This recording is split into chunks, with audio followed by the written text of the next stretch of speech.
Good day, disciples of Jesus Christ. I welcome you to this lesson of Christ's Way, lesson number 31. The title, A Typical Apostolic Family Tree as part of the Living Church of Jesus Christ. Let me discuss this with you because I'm going to use my family tree as God used me a couple of years ago. I'm not 100% in this family tree anymore because I retired recently, but I'm still in the ministry and I'm still teaching, making videos, and God has given me a new task to spread this topic of the way of Christ, Christ's ways. So, without explaining further, let me stick to this lesson. This lesson, number 31, is a typical, as I mentioned in lesson number 30, about this family tree as well as this diagram of the apostolic sphere that I was involved in, and I'm still involved in these people's lives, but not as accurately as in the past, because they have grown to their own statures and their own spheres of involvement in the ministry. So now let me just say, I'm discussing now, as I've promised, this sphere, apostolic sphere in the kingdom of God. And we've seen the scripture that Paul also wrote about it, and so it is absolutely biblical, this thing of an apostolic sphere or a working circle. So let me just elaborate on my specific sphere from now on. So when I was apostolically involved and responsible as a co-laborer with the Lord. I'm a co-laborer with the Lord. I don't work for the Lord. I'm a co-laborer with the Lord, as He called me and He sent me when I was available and said, "Here am I, Lord, send me." So He sent me. So I'm busy with building the kingdom still, just in another way currently, but in the recent past, I was 100% involved in this apostolic sphere or working circle. So I'm discussing that now with you. So this is a true and typical structure of the living church, based on discipleship relations in an apostolic family sphere, called Christ the Foundation Ministries. That was my apostolic sphere, the name of my ministry. It's not Piet van Heerden's Ministries, but Christ the Foundation Ministries. That's what how God led me and how He instructed me to go forward. So let's go to this diagram here. You see all the circles, or it's actually ovals, but let's mention that it is circles because it is a sphere, apostolic sphere, as we've seen it in 2 Corinthians in the previous lesson. So let's go to the 9 o'clock orientation on this diagram. 9 o'clock is right there with this rectangular block there. In that block there, it's written apostolic input by. My mentors, my apostles were these three persons, these three apostles. In the first place, Reverend Johan van Malter was my first apostolic mentor, and he's done that for quite a long time until his death. So Reverend Johan van Malter was playing the key role, the main role as a mentor in my life, because he was an apostle and he ordained me as well as an apostle. So the second person is Uncle Trevor Yoker. Trevor Yoker was also an apostle, and he was the apostle who planted the accelerated Christian education schooling. He brought that from America, and it's a fantastic thing that he did. And I was involved in that as well as an apostle. And that was also the vision that Apostle Trevor Yoko had, that I will be an apostle to the schools and the congregations involved in the schools. And God did that, exactly that. And then there's a third person, Reverend or Evangelist Charles and Werner Hooft. We call it, the pronunciation is actually Hooft, according to the Dutch people. So that was the third mentor in my life. And these people were fantastic mentors. I am so privileged, and I can't thank God enough. But let's go on this diagram to 12 o'clock. 12 o'clock on this diagram, there's the word, the town, Margate. And the leaders there were Henny and Talita. They're not there anymore, but it is still their working circle. So Henny and Talita is currently in America, but Margate is still their working circle. And I am still related with Henny and Talita in a very special way. And that was now for almost 30, almost 30 years. It's like that.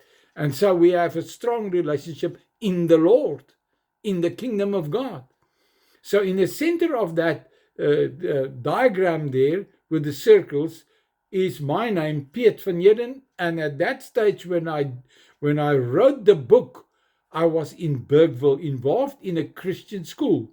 And that is very, very significant, because the people that I met when I was even years ago in the apostolic ministry, ordained and sent and ordained, and used and sent by Reverend Vermalter. I was involved with Trevor Yoko as well, and with Charles Hooft. So this fruit that you see here is due to these fantastic leadership in my life. They've discipled me. So now you know where I come from. I come from the Lord. But on earth, God used these people to shape me and to teach me and to disciple me in the things of God. So now, Margate, 12 o'clock, Margate, Henny and Talita was of my best and my first disciples that I've discipled. They actually came to me and asked me to disciple them. And so the Lord worked in their hearts and in my heart. So I'm not manipulating people to follow me. It must be God at work. So Henny and Talita is one of the best disciples that I am still involved with, even if they're in America. And then I want to show you at 4 o'clock. At 4 o'clock, there's the town Port Shepstone. And there's the names Jaco and Annetjie. Jaco and Annetjie Strauss is their surname. They also got involved in Henny's ministry in Margate. So Port Shepstone and Margate is very close to each other. But even Jaco and Annetjie are involved in people's lives in Port Shepstone, but also in Margate and in the surrounding towns in that south coast area of KwaZulu-Natal. So I am directly involved in Jaco and Annetjie's lives and their ministry, but I'm not controlling them. I'm just an influencer. I am a father figure in their lives, and they recognize that, and they are very happy with that, and they draw from us, and we are so happy to just share our lives and our advice and our prayers. We pray for them daily. So even so for Henny and Talita. So you can now look through the rest of this diagram, and you might recognize some people that you know. But I am not ashamed to tell you that at 11 o'clock, there is Johan and Chloe. It's my children. Johan is my son, my youngest son, and I'm involved in their ministry as well. But they are also connected and involved in Covenant Ministries International.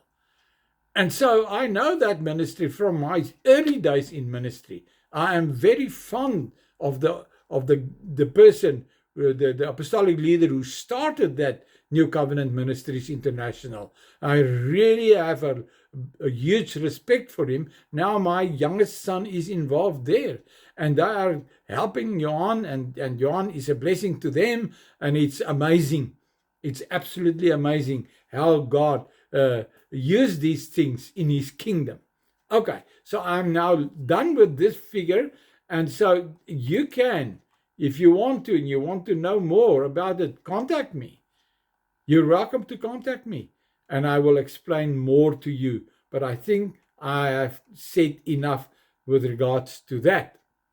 Now let's quickly move down to the next table. It is a table with layers of information, but it starts at the bottom, because every tree starts with a root, a seed that's planted in the soil, and that seed germinates, and then it starts with a root that pushes out a trunk. There's a little growth first, like a little green thing coming from the soil. But that's how God works. You start as a baby, and then it grows to a huge tree, a tree with a strong and very high and solid trunk eventually. But it doesn't start with a solid, huge trunk and a huge tree. You start at the beginning. In the beginning, Genesis starts. And God explains everything about human life on this earth. It starts small, and then it grows and grows. But now let's take a look at the trunk itself. At the left-hand side of the page at the bottom, there is a asterisk or a star. It says the family tree with its roots starts here. You see the finger points to the roots there.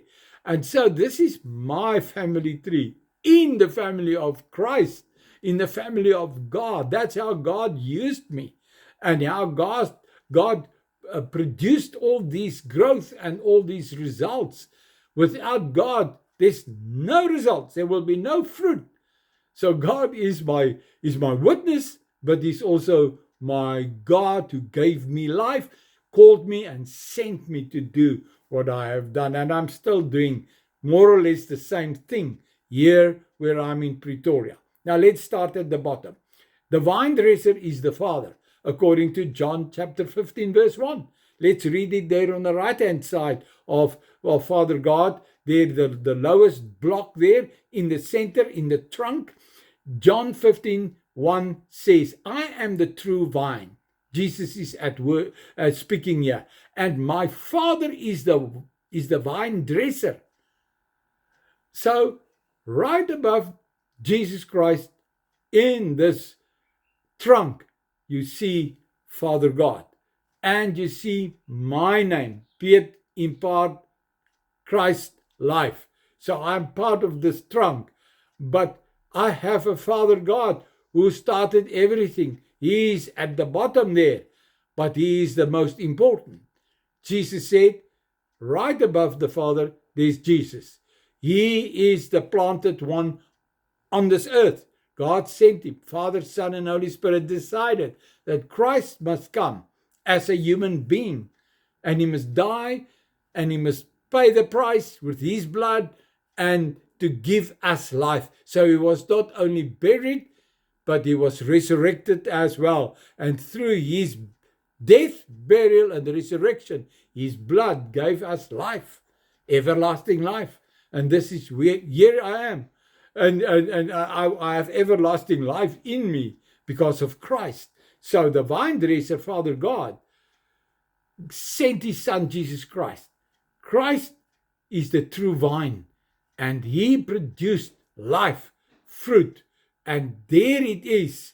Piet van Heerden, here I am standing as a testimony that God decided before the foundations of this earth that I must be born again. So here is my testimony. And let's just explain the things at the bottom here. At the right-hand side, at the bottom, the lowest level, I read John 15 verse 1 with you now.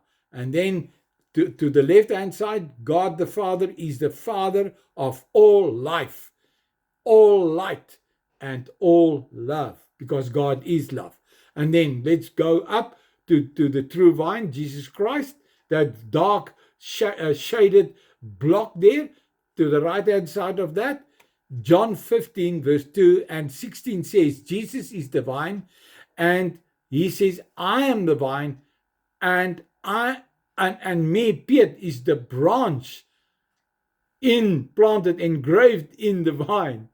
And that was due to the working of the Father through his Spirit. So John 15 verse 2 and 16 says, Jesus is the vine, and I, Piet, am a branch who needs to bear fruit expected by the vine dresser, the Father. He expects me to bear fruit. And if I'm not bearing fruit, he prunes me so that I can bear more fruit and better fruit. If not, he cuts away, he cleanses, he prunes until every branch continues to bear more excellent fruit. To the right-hand side of this dark shaded block is Galatians 3 verse 16. Now the promise were decreed and made to Abraham and his seed, one seed, his offspring, his heir, obviously referring to the one individual who is none other than Christ the Messiah. Praise the Lord. That's what Galatians 3 verse 16 is telling us. And then if you go up with the trunk of the tree, branch, Piet van Heerden. I'm a branch. I was planted in the vine, Christ. Hallelujah. So now I'm a branch. And as a branch, go to the right-hand side of that shaded area there, that block there above Christ is Piet. I impart Christ's life because I am planted in Christ. Now at the right-hand side, it says there in John 15 verse 5 and verse 8, whoever lives in me, that's in Christ. Jesus is at the word here, he's speaking, and I in him bears much abundant fruit. Hallelujah. When you bear much fruit, my Father is honored and glorified, and you show and prove yourself to be true followers of mine. That's how the tree of Christ is planted. He is the seed, and he is the life. He is the resurrection. And this is how it works. Through being the vine, we are engraved in the vine, branches. Hallelujah. Now let's go to the left. Piet, bearing fruit, means that I produce Christ who lives in me. That's the fruit. My fruit is the righteousness of Christ. And I replicate Christ, who is my life, in Father God. And I allow disciple one, that's Hini and Talita, disciple one, to imitate God in me, to follow God in me, to follow Christ in me. It's all about God and Christ and the Holy Spirit. We are just bearers of this life, but we need to be born again to have this life. We have to die in the self, being buried with Christ, baptized in Christ, and He is resurrected in us, and then all things became new. That is the gospel of Jesus Christ. Now let's go up in the branches of this tree. You see there, in the layers there, the first layer is the same thing. It says bear fruit of the indwelling Trinity, Father, Son, and Holy Spirit. Bear that fruit, so that Father God, being the Father, for the next layer, the dark layer there, the dark horizontal layer there, the darkest one is then Jesus Christ. So when you see Jesus, you see the Father, just in the lower level. You see the Father. Why? Because I am bearing the fruit and I'm preaching the gospel. So, disciple 1 is Henny and Talita. There you can see, right above Jesus Christ, there on the left-hand side is Henny and Talita. And then Johan and Chloe, disciple 2, etc., runs on like that until disciple 12 at the right-hand side. Now, above Henny and Talita, there is bearing fruit. So Henny and Talita bears fruit or bear fruit, and that fruit should be visible, the Father. And then the Father is obviously then the reason why disciple 1.1, which is Shirley, Pastor Shirley Dupree, in the congregation of Henny in Margate. That is how it works. So Shirley was the first and the main leader in that congregation. Why? Because Henny discipled her, but not only her, also Gunther. And then Elizabeth, 1.3, 1.2 is Gunther, 1.3 Elizabeth, 1.4 Perry. Perry is now the pastor of that congregation in Margate, while Henny as the apostle is now Henny and Talita is in America, and they are used by God in a special way now, and we are looking forward to see the fruit of that. But now let's get back to 1.1. That is Shirley Dupree. But let's go on to the right-hand side. You see 1.1 to 1.2 and then 1.7. 1.7. My 1.7 is Jaco and Annetjie. Jaco and Annetjie in that previous diagram of the sphere of my apostolic ministry, the apostolic sphere where Annetjie is 4 o'clock. Jaco and Annetjie is about 4 o'clock on that figure, and so here it is. There they are apostle number 1.7. Jaco and Annetjie is apostles and prophets, and so they are 1.7 in my tree of life. And then above them, they bear fruit. You should see first the Father in their lives, and then Christ in their lives above the Father. Father, Jesus said, if you've seen me, you've seen my Father. And it was all due to Jaco and Annetjie's discipleship program, how they disciple people, how they minister to people. And the same with Shirley Dupree in 1.1. For Henny. Henny is my number 1 disciple. And then Jaco and Annetjie, if you go down, you see disciple number 7 is Jaco and Annetjie. Hallelujah. So I hope this makes sense to you. I hope it gives you some insight in how to do this. And so it carries on, goes up, and then you see disciple 1.7.1, top left of the layer, the top layer on this figure, on this table, 1.7.1. Who's 1.7? Jaco and Annetjie. You see? So 1.7.1 is now the disciples of Jaco and Annetjie in their congregation, in their sphere, their working sphere, their working circle in the south coast of KwaZulu-Natal and in Margate and Port Shepstone, in that whole area. They are playing a fantastic role there. Now, I hope you understand the tree of life.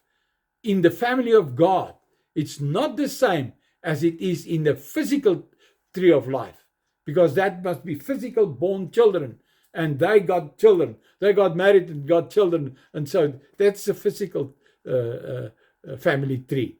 So I hope you understand this. May God bless you, and until next time.